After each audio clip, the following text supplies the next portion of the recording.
भोलिपल्ट मात्र आँखा खुले। बिहानको 7 बजेको रहेछ। विराटनगर नोबेल हस्पिटलको आइसियु वार्डमा बुवा आमाको छेउमा थिए। उकुस मुकुस भएर सास फेर्न अप्ठ्यारो भइरहेको थियो। हातभरि सुई घुसारिएका थिए। छेउको एउटा स्ट्यान्डमा स्लाइनका बोतल झुन्ड्याइएका थिए। टाउको उठाएर वरिपरि नजर घुमाए। शरीरभरि घाउचोट थिए। खुट्टामा नील देखिन्थे। कतै ब्यान्डेज बाँडिएको थियो।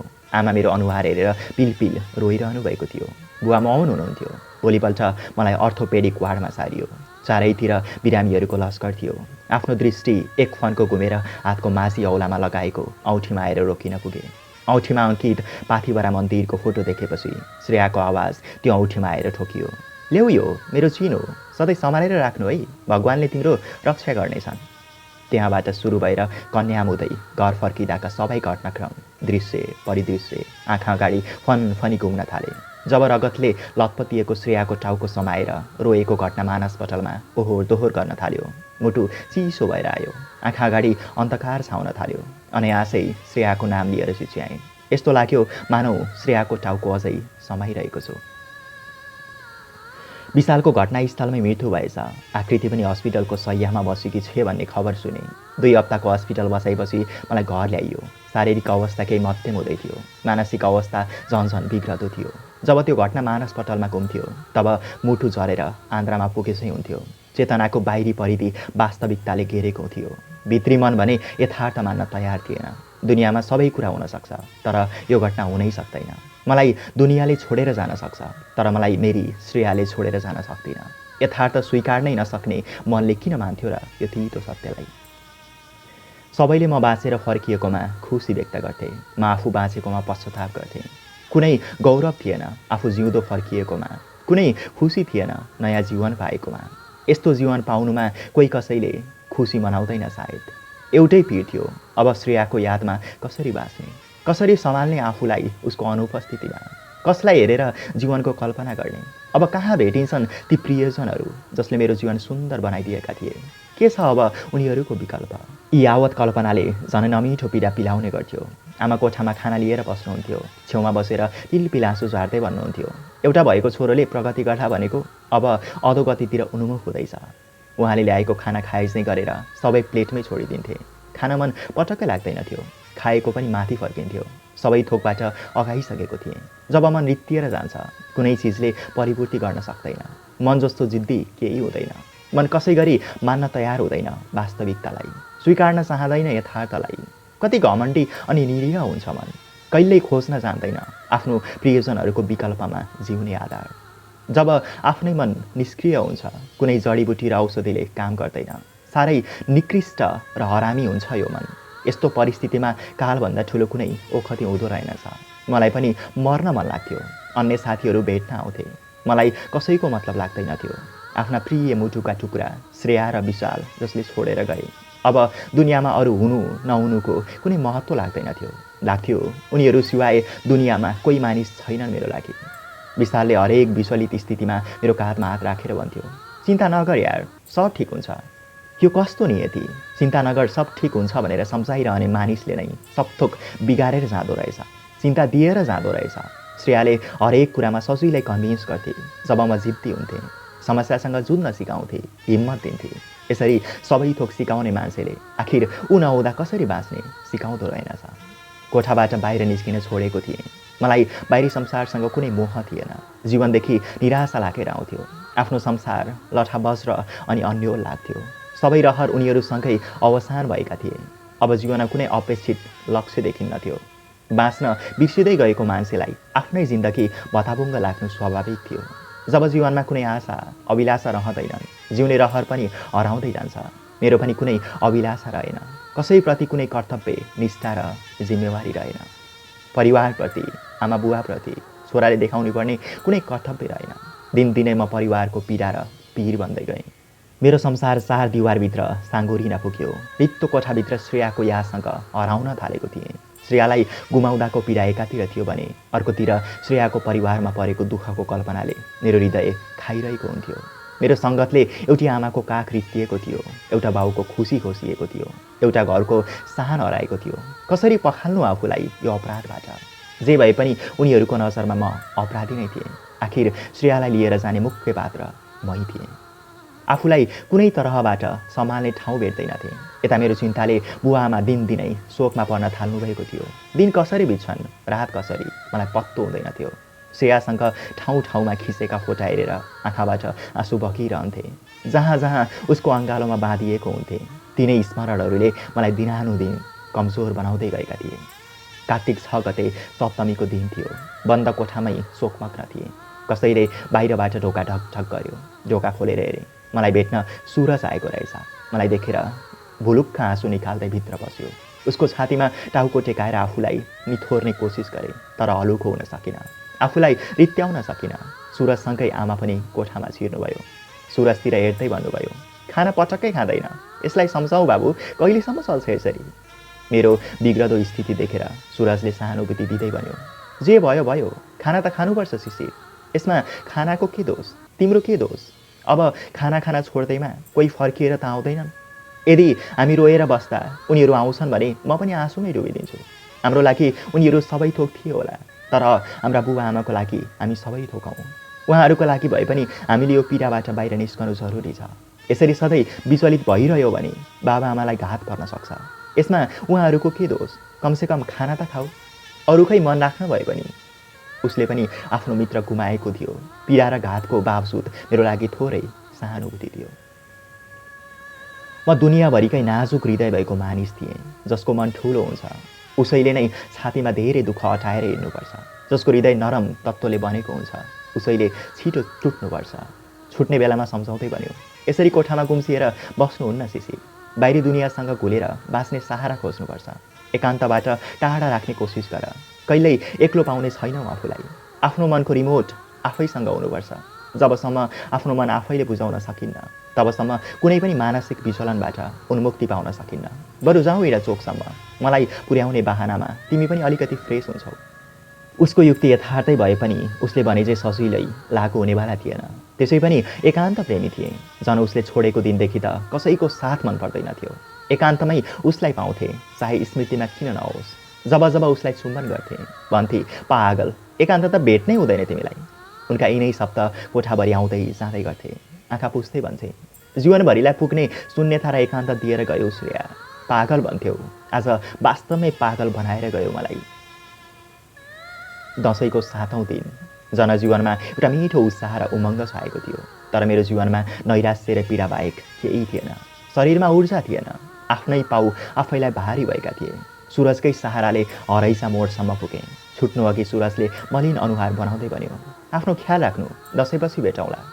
म नमिलो भयो, आँखा भरिए। सम्झिए हिजो यही ठाउँ सबैजनाको रमाइलो गर्ने स्थल बनेको थियो। आज सुनसान भएको देख्दा संसारित्तिएको अनुभव गरेँ। लाग्यो अब केही बाँकी रहेन जीवनमा। त्यसै मन मस्तिष्क गलेर आयो। ऊ गएपछि म शिथिल शरीर घिस्र्याउँदै फर्किएँ।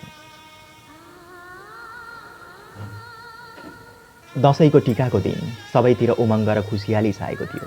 यता हाम्रो घर भने बास बस्ने पार्टी चाहिँ उराठ लाग्दो बनेको थियो। भएको एउटा छोरो पनि कसैसँग बोल्दैन, केही खाइदिन्न, पागल बनेर आँसुमा डुबेको छ। केका लागि आउँथ्यो पर्व? आखिर किन खुसी फिर्ता लिएर आउँदैनन् यी उत्सवले? बुवा आमाले टिकाको तयारी गर्नुभएछ। म कोठामै थिएँ। टिका ग्रहणको लागि बोलाउनु भयो। जबरजस्ती गएर बैठकमा बसेँ। रातै टिका र जमरा अगाडि थालीमा राखिएका थिए। बैठकको एउटा कुना दियो, कलश र जमराले भरिभराउ थियो। लाग्थ्यो टिका जमरामा कुनै रङ गोलिएको छैन, कुनै उल्लास मिसिएको छैन। नजिकै बलेको दियोले बुवाको अनुहारमा छाएको अँध्यारो पनि मेट्न सकेको थिएन। बुवाको मुहार अँध्यारो, आमाको निराशा अनि बहिनीको मुहार मौनताले छाएको थियो। यस्तो लाग्थ्यो मानव हाम्रो घरमा दसैँ अचानक आएको छ, नचाहँदा नचाहँदै जबरजस्ती आएको छ। सबैलाई टिका लाउनु पर्ने व्यवस्था लिएर आएको छ। कसैको अनुहारमा उमङ्ग छैन। केवल औपचारिकता पुरा गर्नकै लागि थालीमा टिका जमरा लिएर बसेका छन्। सोचे आखिर किन आउँछ यो चाडपर्व जसलाई आँसुले डुबाएको हुन्छ? किन आउँछ सहरमा खुसीको रौनक जहाँ एउटा घर दुःखमा डुबेको हुन्छ? बुवा आमाले टिका लगाइदिनु भयो। टाउकोमा जमरा लगाउँदै भन्नुभयो, नवदुर्गा भवानीले चाहेको पुरा गरून्, भाग्यमानी भएस्, शोक चिन्ता हटेर जाओस्। मलाई झनक्क रिस उठेर आयो। आँखा अगाडि केही पनि देखिनँ। निर्दो भगवानको नाम सुन्दा मलाई आक्रोश जागेर आउँथ्यो। दसैँको दिन बुवा आमाको मन दुखाउनु हुँदैन थियो। त्यसै पनि आफ्नो बुद्धि बिग्रिएको। झर्किँदै मनमा नै सोचेँ, कुन दुर्गा माताको? अनि कुन भगवानको कुरा गर्नुहुन्छ जसले मेरो सबै खुसी लुटेर लग्यो? त्यो भगवानको जसलाई चोखो मनले पूजा गरे, मनले चिताएको मागे, त्यही भगवानको? मनमा कैयौँ कामना लिएर जुन दिन मन्दिर बसेको थिएँ, उसै दिन भगवानले मेरो जीवनमा आगो लगाइदियो, त्यही भगवानको? जसको हर दिन आस्था र विश्वासका साथ तपस्या गरेँ, त्यही भगवानको? मान्दिनँ म कुनै भगवान सकवान, छैनन् कुनै भगवान यहाँ। यदि छन् भने स्वार्थी, निर्दयी र क्रूर छन्, जसले मागेको खुसी होइन भएको खुसीमा पनि आगो लगाइदिने गर्छन्। कुनै भगवानको अस्तित्व यो दुनियाँमा छ भने मलाई त्यो आशीर्वाद दिनुहोस्, मेरी श्रेया अनि मेरो प्रिय साथी विशाललाई फिर्ता गराइदेऊ भनेर।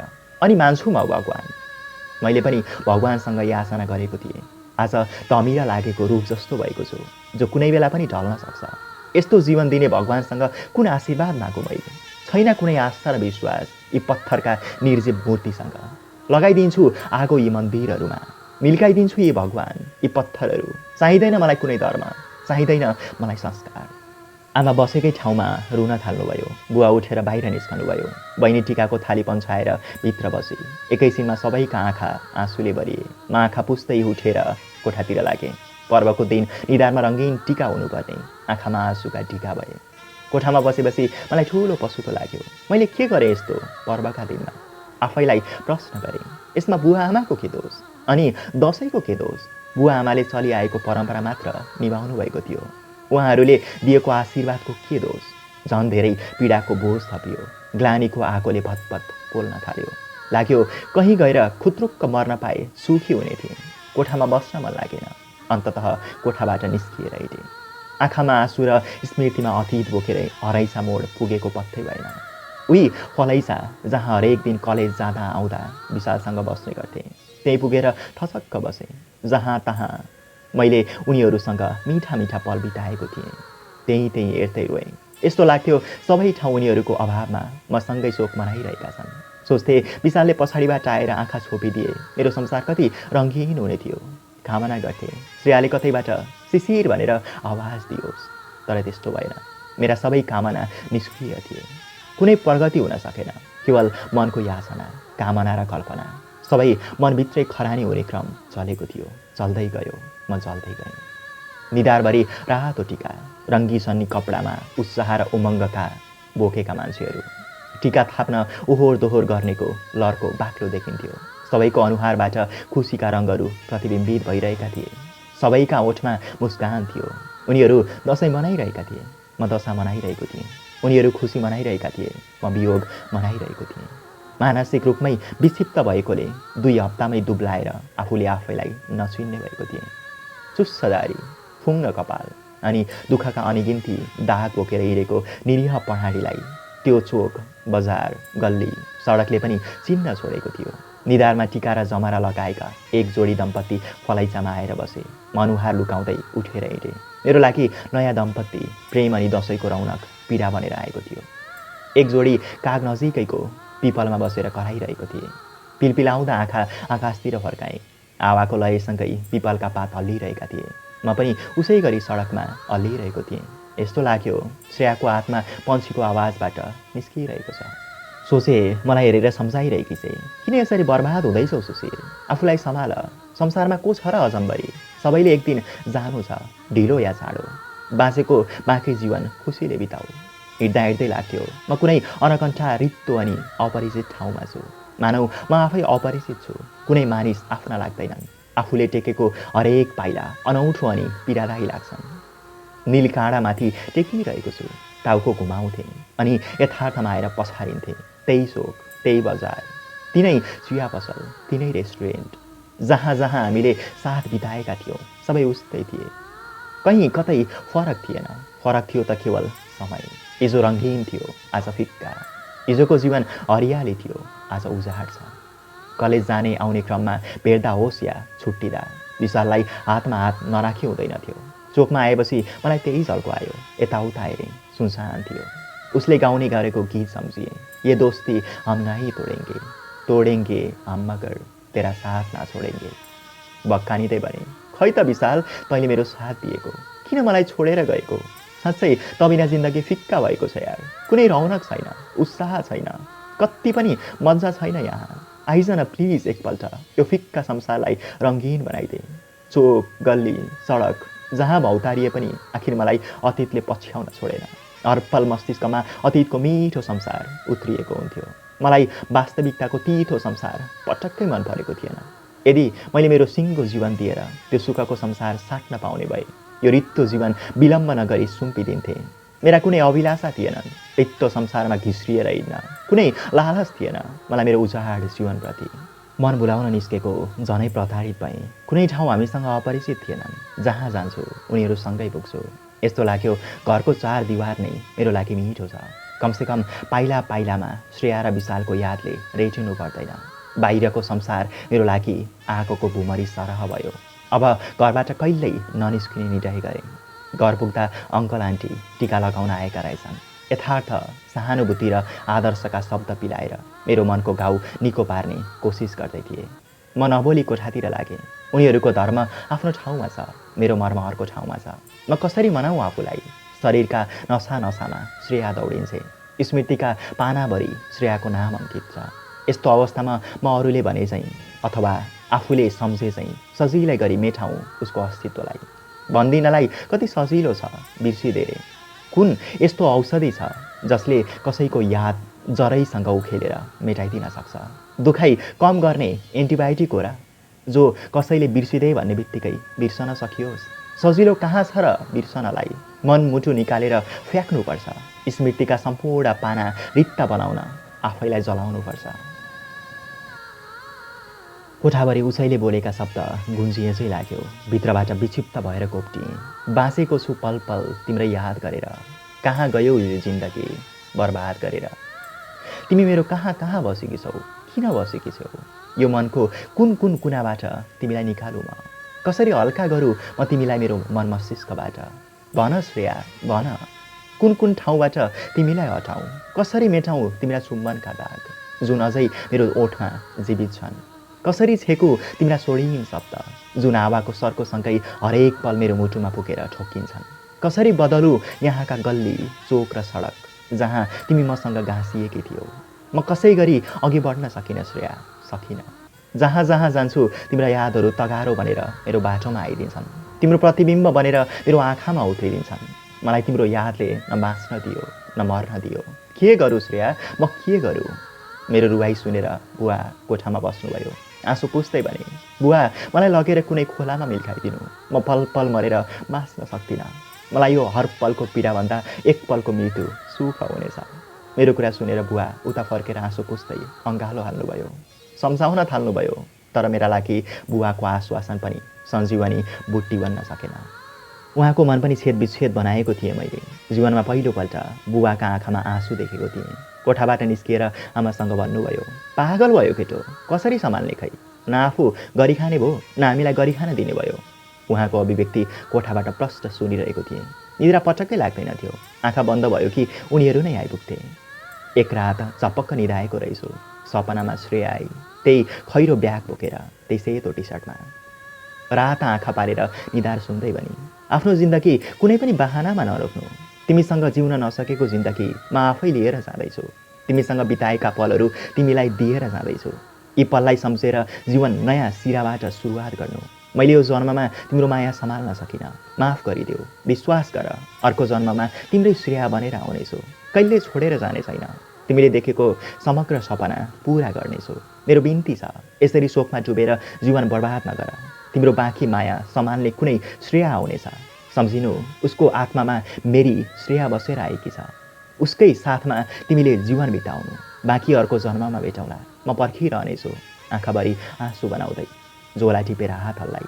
प्लिज श्रेया, मलाई छोडेर नजाऊ प्लिज। जलास्त दिउजी। मुटु ढुकढुक गर्दै थियो।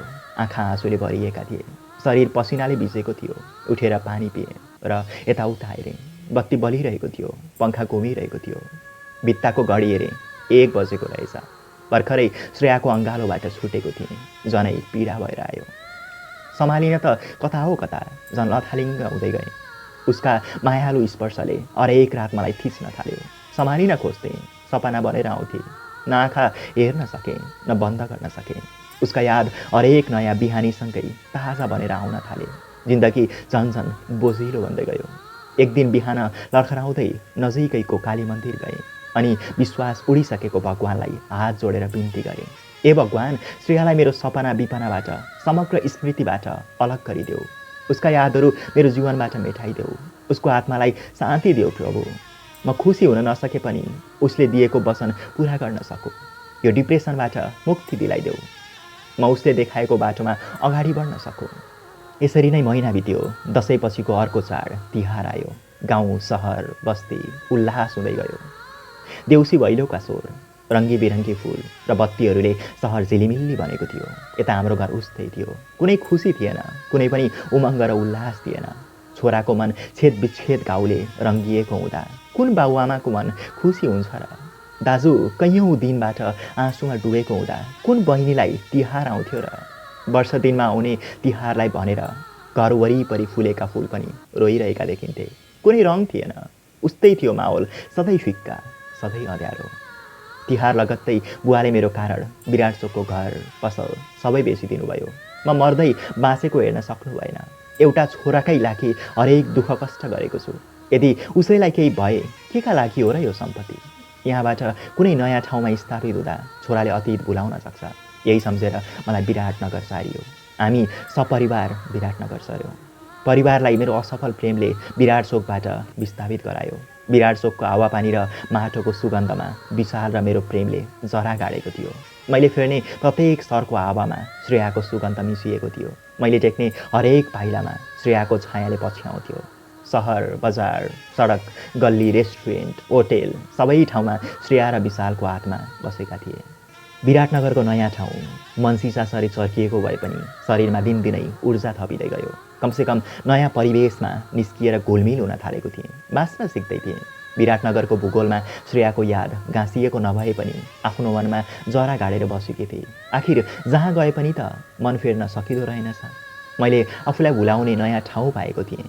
समय बित्दै गयो। आफूलाई केही सहज बनाउँदै गएँ। तेस्रो वर्षको रिजल्ट आइसकेको थियो। मैले पनि पास गरेको थिएँ। बुवाले विराटनगरमै एडमिसन गर्ने सल्लाह दिनुभयो। तर म भित्र कलेज जाने ऊर्जा पलाएन। मलाई विशाल, श्रेया र आकृतिको यादले कलेज जीवन झनै बोझिलो बनाउने निश्चित थियो। फुल्दै गरेको सपनामा तुषारपात भएपछि फेरि अर्को सपनाको बिजारोपण गर्न हिम्मत पलाएन। मेरै कारण घर व्यवहार तहस नहस भयो। सबथोक बिग्रियो। सबै पक्षको दोषी मै थिएँ।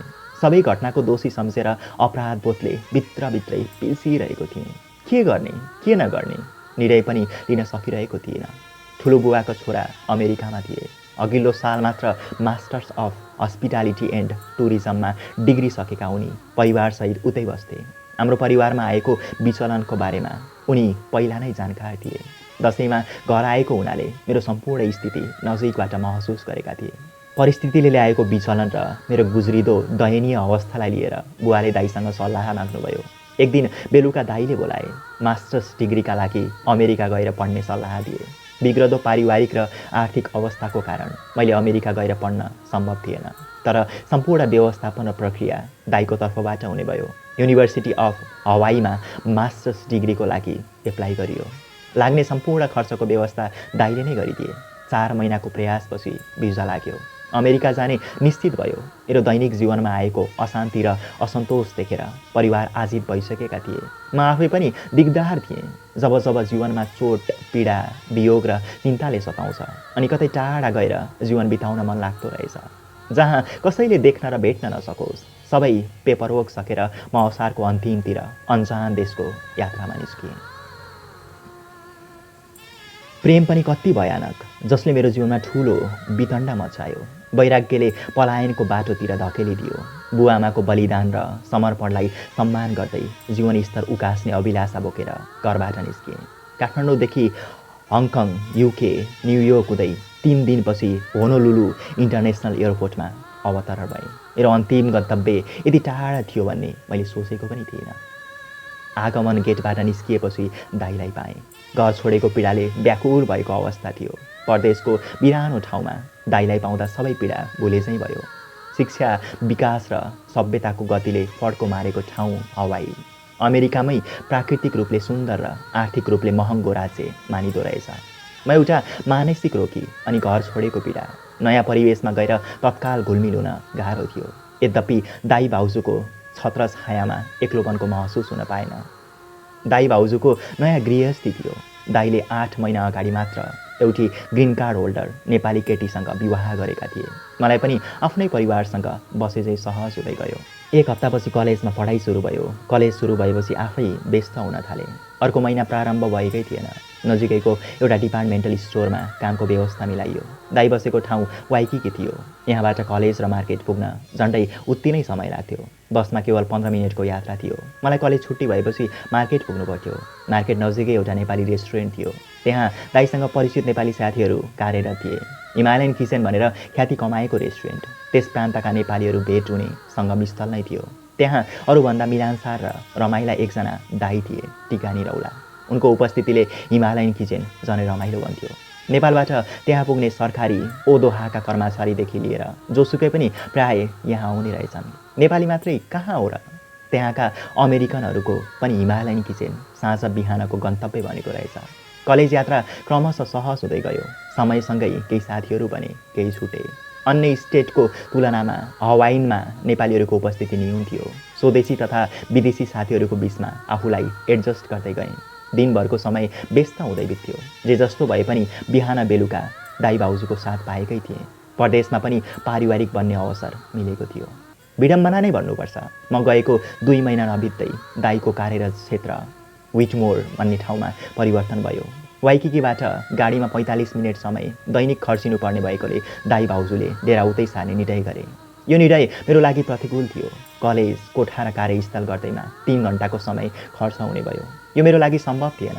मैले दाजु भाउजूको साथ छोड्ने निर्णय गरेँ। दाईकै सहयोगमा काम गर्ने मार्केट नजिकै कोठाको बन्दोबस्त गरियो। म एक्लिएँ। घर सम्झिएर कति रात निदाउन सकिनँ, कति छाक खान सकिनँ। स्वदेशमा आउँदा सुन्थे अमेरिका र अस्ट्रेलियामा नेपालीले आत्महत्या गरे। समाचार सुन्दा पत्यारै लाग्दैन थियो। तर एक्लो भएपछि कहिलेकाहीँ आफै आत्महत्या गर्ने मनस्थितिमा पुग्थेँ। जब सांसारिक दुःखबाट छुटकारा पाउने कुरा दिमागमा आउँथ्यो, बुबाआमाको निर्दोष अनुहार अगाडि आएर झल्किन्थ्यो। परिवारप्रति मेरो विशेष कर्तव्य थियो, जिम्मेवारी थियो। त्यसैले कुनै गलत कदम उठाउन सक्दिनथेँ। दिन बित्दै गए, मन अचानो हुँदै गयो। जब मान्छेको हृदय विक्षिप्त हुन्छ, पीडाको बोझ आफै कम हुँदै जाने रहेछ अनि एउटा बिन्दुमा पुगेर स्थिति सामान्य हुँदो रहेछ। बिस्तारै मभित्र पनि यही प्रक्रिया लागू भयो। जसरी माटोलाई ढालेर विभिन्न आकार बनाइन्छ, मैले पनि समय सापेक्ष आफूलाई ढाल्दै गएँ, आकार बढाल्दै गएँ। समयको माग पनि त्यही थियो। जब मानिसको दिमाग अन्यत्र व्यस्त हुन्छ, क्रमशः त्यसले अतीतलाई भुलाउँदै जाँदो रहेछ। केही पाउन केही गुमाउनुपर्छ भने चाहिँ केही भुलाउन केही सम्झनु पर्ने रहेछ। हो, मैले पनि आफ्नो काम, परिवारको कर्तव्य र उत्तरदायित्व सम्झेँ। तसर्थ अतीतबाट टाढा हुँदै गएँ, जुन मेरो अर्को प्रगति थियो। फोनमा आमा भन्नुहुन्थ्यो, न्यास्रो लाग्यो, घर कहिले आउँछस्? मलाई पनि कहिले घर जाउँ जस्तो भएको थियो। अन्तिम सेमेस्टरको पढाइ सकाएर घर फर्किने निधो गरेँ। 2 वर्ष बितिसकेछ। 2 महिनाको बिदा मिलाएर दसैँ तिहार स्वदेशमै मान्ने तयारी गरेँ। यही संयोगले आज तपाईँसँग भेट भयो। मेरो अतीत सुनिरहँदा वर्षाले कैयौँ पटक आँसु पुछिसकेकी थिए। म पनि धेरै पछि श्रेयाको यादमा बगेको थिएँ। उसले सम्हाल्दै भनी, हजुरको कथाले मेरो हृदय विक्षिप्त बनायो। यस्तो दुर्भाग्य कसैको जीवनमा नहोस्। मैले अतीतको घाउलाई जबरजस्ती कोट्याएँ। क्षमा चाहन्छु। जे भयो भयो। अब अतीतलाई सम्झिएर ओबाएको घाउ बल्झाउनु ठिक हुँदैन। बरु यो विषय यही बिच मारौँ। हामीले पछाडि होइन, अगाडि हिँड्नु छ। गन्तव्य त अगाडि नै हुन्छ नि, होइन र? हामीले अब पछाडि होइन, अगाडि हेर्नु छ। उसका यिनै शब्दले मलाई कता कता तरङ्गित बनाए। मैले भने, धेरै मुस्किलले श्रेयाको याद भुलाउने कोसिस गर्दैछु। समयको कठोर अवधिलाई पार गरेँ। यी चोटहरू भर्खरै भरिएका छन्। त्यो समयले मलाई भयानक घाउहरू दिएर गयो। सायद त्यो स्थानमा जीवनभर फेरि फर्किन सक्दिनँ होला। त्यसैले नयाँ ठाउँ, नयाँ परिचय चुन्दै आएको छु। मुसुक्क हाँस्दै भने, अब नयाँ मान्छे पनि चुन्नु पर्यो नि, अतीत भुलाउन। नयाँ मान्छेले पुरानो मान्छेको स्थान कहाँ लिन सक्ला र? मैले भने। कोसिस त गरेर हेर्नुहोस्, उसले भने। अहिले नै यो विषय सोचेको छैन। हेरौँ समय र भाग्यले कहाँ पुर्याउँछ, मैले भने। यात्रा छोटिँदो थियो, संवाद लम्बिदो। गन्तव्य नजिक भए जस्तै हामी बिचको आत्मीयपन क्रमशः नजिकिँदै थियो। प्लेनको रफ्तार उस्तै थियो। वियोगको पलले मन खल्लो पारिरहेको थियो। छुट्नु त छँदै थियो। छुटेपछिका दिनमा सम्बन्धको एउटा धागो जीवितै रहोस् भन्ने अपेक्षा मनमा उब्जिएको थियो। मैले प्रश्न गरेँ, काठमाडौँ कति दिन बस्ने तपाईँ? पुलुक्कै हेर्दै भने, मलाई हजुरले मेरो नामबाट बोलाउनुहोस् न है। अनि तिमी भनेर सम्बोधन गरे हुन्छ, तपाईँ भनिरहनु पर्दैन। हजुर उमेरमा पनि मभन्दा परिपक्व हुनुहुन्छ। उसको प्रस्तावले केही सुखद अनुभूति गरेँ। मुस्कुराउँदै भने, हुन्छ, तिमीलाई जो सहज लाग्छ। खै त मेरो जवाब, काठमाडौँ कति दिन बस्ने? घरमा बाबा बिरामी हुनुहुन्छ, सम्भवतः छिट्टै फर्किन्छु होला। दिल्ली जाने कुरा पनि छ, उपचारका लागि। मैले जिज्ञासु भावमा सोधेँ, के भएर त्यस्तो दिल्ली नै पुग्नुपर्ने? खासै ठुलो समस्या त होइन। दिल्लीमा सानो दाई MBBS गर्दै हुनुहुन्छ। सजिलाका लागि उतै लाने कुरा छ। उहाँको फोक्सोमा समस्या छ। आफ्नो पारिवारिक विषयमा पनि खुलेर बोल्न थालिसकेकी थिए। उसका हरेक शब्दमा ऊ हुर्किएको परिवेश र परिवार हेर्दा सम्पन्न छ भन्ने गन्ध आउँथ्यो। शील स्वभाव, लवाई खवाई र आचरणले एकदम सामान्य साधारण परिवारकी केटी हो भन्ने लाग्थ्यो। उसमा घमण्ड र खोक्रो आदर्शको गन्ध थिएन। भित्र जस्तै थिए नि, बाहिर पनि त्यस्तै। अन्ततः एउटा मिठो यात्रा विसर्जन भयो। प्लेनले काठमाडौँको खाल्टोमा ल्याएर बिसायो। जहाजको ढोकाबाट बाहिरिँदाको पहिलो छेद, काठमाडौँको चिसो हावाको सर्को, त्यसले पिलाएको जन्मभूमिको सुगन्ध। आखिर एउटा परदेशी हो मन, मातृभूमिको स्पर्शले भाव विहोर भयो। मातृत्वको भावना पनि कति आनन्दित र उत्साहित छ है। आगमन गेट बाहिर निस्किँदै थियो। उसले एकजना भरिलो ज्यानकी महिलासँग गएर अङ्कमाल गरी। सायद ती वर्षाकी दिदी हुँदी हुन्। लगेजको ट्रली गुडाउँदै मेरो नजिकै आएर भने, दिदी आउनुभएछ, म गएँ है। हजुर राम्रोसँग जानुहोस्, भरे फेसबुकमा म्यासेज गरौँला, अहिलेलाई बाई। उदासी मनले हात हल्लाएँ। नजिकै ट्याक्सी तैनात थियो। म त्यसैमा बसेर आफ्नो गन्तव्यतिर लागेँ। माइक्रोबस बर्दिवासबाट अघि लागिसकेको थियो। त्यहाँसम्म आउँदा उनीहरू दुवै आँसु पुस्दै हुन्थे। म पनि चुपचाप उसको नमिठो अतीत सुनिरहेको थिएँ। धेरै ठाउँमा भावुक पनि भएँ। कथामा झनै उत्सुक जागेर आउँदै थियो। अनि त्यसपछि फेरि भेट भयो वर्षसँग? अम्बिकाले उसको आँखामा हेर्दै प्रश्न गरे। बेलुका गौशालाको कान्ति गेस्ट हाउसमा पुगेर झोला बिसाएँ। US जानु अघि त्यही गेस्ट हाउसमा बसेको थिएँ। त्यही नै सहज लाग्यो। होटेल पुग्दा 7 बज्नै लागेको थियो। 3 दिनदेखिको निरन्तर यात्राले लखतरान भएको थिएँ। शरीर कतिखेर बेडमा पुगेर बिसाउँछै भएको थियो। खाना खाएर कोठामा गएँ। फेसबुकमा वर्षालाई एड गर्नु थियो। मोबाइलमा पुरानै नमस्तेको सिम चालु भइसकेको थियो। डाटा अन गरेर फेसबुक खोलेँ। वर्षालाई सर्च गरेँ। उसलाई खोज्दै गर्दा श्रेयालाई 1 हप्तासम्म भेट्न नसकेको घटना सम्झिएँ। तर उसलाई भेट्न कुनै असजिलो भएन। सजिलै भेटेँ, जसरी अबुधाबीमा भेटिएकी थिए, बिना परिश्रम, बिना लगानी भेटिने मानिसले कहिलेकाहीँ जिन्दगी नै कायापलट गरिदिन्छन्।